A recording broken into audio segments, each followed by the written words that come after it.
Hello, Assalamu alaikum. Welcome to Zero Hertz Graphics. This is your instructor Arvind Shakib. I hope everyone is well. So আপনাদের মাঝে আবারও হাজির হয়ে গেলাম নিয়মিত series Adobe Illustrator advance tutorial part 2 নিয়ে। ঠিক এমন একটা interesting fluid colour abstract background স্বল্প সময়ে খুব সহজে কিভাবে তৈরি করা যায় সে সকল ক্রিয়েটিভ টিপস অ্যান্ড ট্রিক্স নিয়ে থাকছে আজকের ভিডিও। আর হ্যাঁ, যারা এখন আমার চ্যানেলটি সাবস্ক্রাইব করেননি অবশ্যই সাবস্ক্রাইব করবেন আর পাশে থাকা বেল আইকনটি ক্লিক করবেন। তো বন্ধুরা চলুন শুরু করা যাক আজকের ভিডিওটা। সর্বপ্রথম আমরা একটি আর্টবোর্ড নিয়েছি 1920x1080 সাইজের। আর উপরেই দেখতে পাচ্ছেন কিছু কালার নিয়ে রেখেছি। প্রথম এবং দ্বিতীয় কালার মিলে একটি গ্রেডিয়েন্ট কালার তৈরি করা হয়েছে। এখন রেক্ট্যাঙ্গেল সিলেক্ট করা অবস্থায় ব্যাকগ্রাউন্ড কালার হিসেবে একটি রেক্ট্যাঙ্গেল নিয়ে নিব।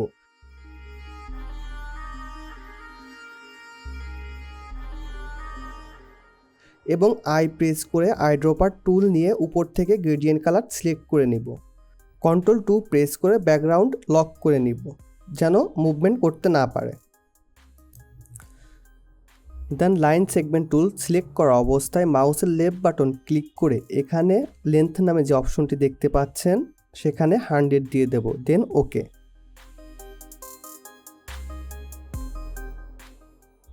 এখন চলে যাব স্ট্রোক এবং স্ট্রোক দেব 5 pt। আর এখানে ক্যাপস নামে যে অপশনটি দেখতে পাচ্ছেন এটাকে রাউন্ড করে দিব।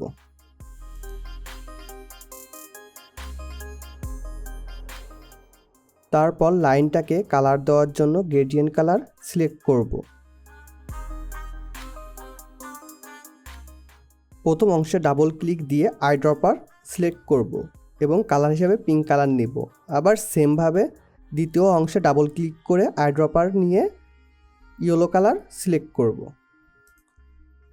এখন মাঝ বরাবর মাউসের কার্সর ধরলে প্লাস আইকন আসবে এবং ক্লিক করে একটি পয়েন্ট নিয়ে নিব। দেন আবারও ডাবল ক্লিক করে আইড্রপার টুল সিলেক্ট করা অবস্থায় কালার নিয়ে নেব পার্পল কালার এবং একইভাবে পার্পল কালারের পাশে আরেকটি পয়েন্ট তৈরি করব এবং কালার নিব পিঙ্ক।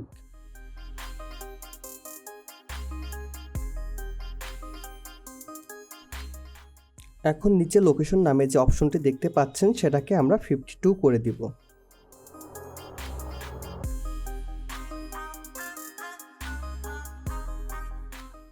লাইনটাকে সিলেক্ট করা অবস্থায় চলে যাব ইফেক্ট। দেন এখানে দেখতেই পাচ্ছেন ডিস্টার্ট অ্যান্ড ট্রান্সফর্ম নামে যে অপশনটি আছে এখানে ঢুকলে আরও কিছু অপশন দেখতে পাবেন। এখানে একদম নিচে দেখুন জিগজ্যাগ সিলেক্ট করব। আপনাদের সামনে এমন একটা ডকুমেন্ট ওপেন হয়ে যাবে। সর্বপ্রথমে পয়েন্ট অপশনে গিয়ে আমরা স্মুথ করে দেব। দেন সাইজ যে অপশনটা দেখতে পাচ্ছেন এটাকে আমরা 3 করে দেব।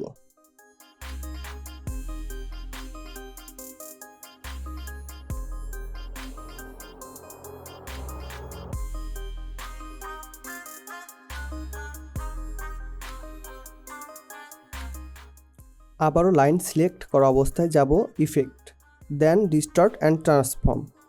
এখানে যে ট্রান্সফর্ম অপশনটি আছে এখানে ক্লিক করলেই দেখতে পাবেন যে আপনাদের সামনে একটি ট্রান্সফর্ম প্যানেল ওপেন হয়ে গিয়েছে। এখন দেখতেই পাচ্ছেন ট্রান্সফর্ম ইফেক্ট প্যানেল ওপেন হয়েছে। এখানে কপির যে অপশনটি আছে এখানে 5 দিয়ে দেব এবং অ্যাঙ্গেল দিব 30 ডিগ্রি। দেন ওকে।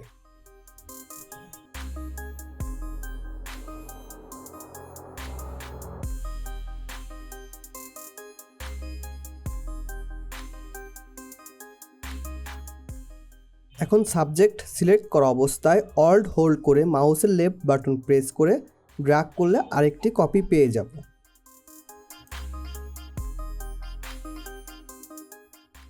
এখন যে কোনো একটিকে সিলেক্ট করা অবস্থায় চলে যাব প্রপার্টিজে। এখানে উইথ 1000 pt দিয়ে দেব।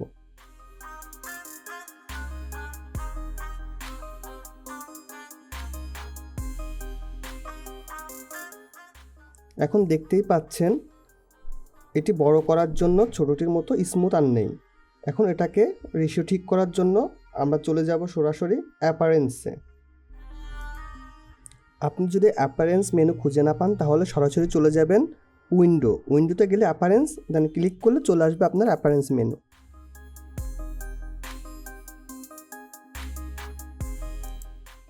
এখন অ্যাপারেন্স প্যানেলে গেলে দেখতে পাবো জিগজ্যাগ।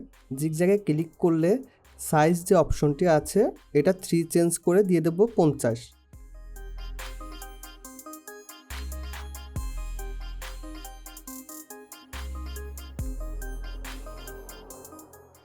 এবং এরপর স্টকে 5 পিটি চেঞ্জ করে দিব 10 পিটি, দেন ওকে।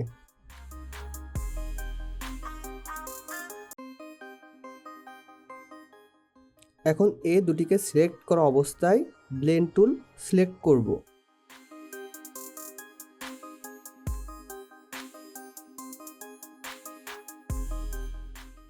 স্পেসিফাইড ডিস্টেন্স, দেন ওকে।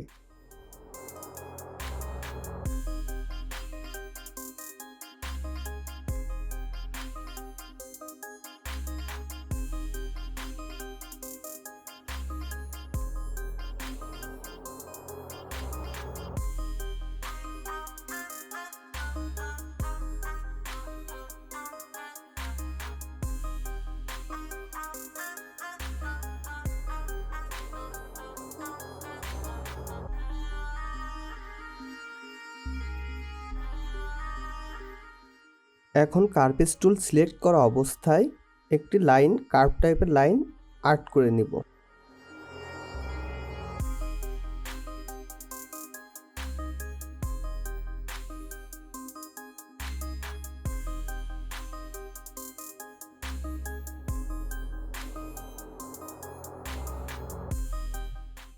দেন দুটিকে সিলেক্ট করব। সিলেক্ট করা অবস্থায় যাব অবজেক্ট, ব্লেন্ড, দেন রিপ্লেস স্পিন। সিলেক্ট করা অবস্থায় অবজেক্ট, দেন ব্লেন্ড, এরপর রিপ্লেস স্পিন। তো দেখতেই পাচ্ছেন খুব সহজে আমাদের ফ্লুইড কালার ব্যাকগ্রাউন্ড তৈরি হয়ে গেল।